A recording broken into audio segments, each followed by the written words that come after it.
Sigma, Sigma boy, Sigma boy, Sigma boy. Каждая девчонка хочет танцевать с тобой. Sigma, Sigma boy, Sigma boy, Sigma boy. Я такая вся, что добиваться будешь год. So good day everyone.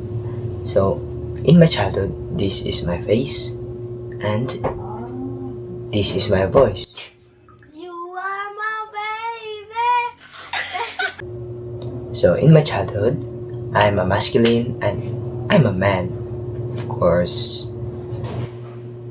So during my adolescent stage, this is my face and this is my voice. Ng nationalismo. So there are so many changes sa pagtungtong ko ng adolescent. Kasi ay maraming mababago talaga sa lalaki, lalo na yung mga muscles, pag-iba ng boses, at iba pa.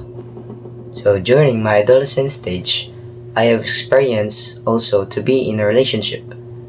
Of course, in the teenagers nowadays, may jowa talaga. So in young adulthood, I am here right now. This is my face and this is my voice. So my gender identity is a man. I'm a man and I have no experience in sex, and my gender issues is gender stereotyping. So sa konklusyon ay marami talagang pagbabago habang tayo ay lumalaki o namumuhay dito sa mundo. Maraming nababago sa ating katawan at iba pa. Yun lamang po at maraming salamat.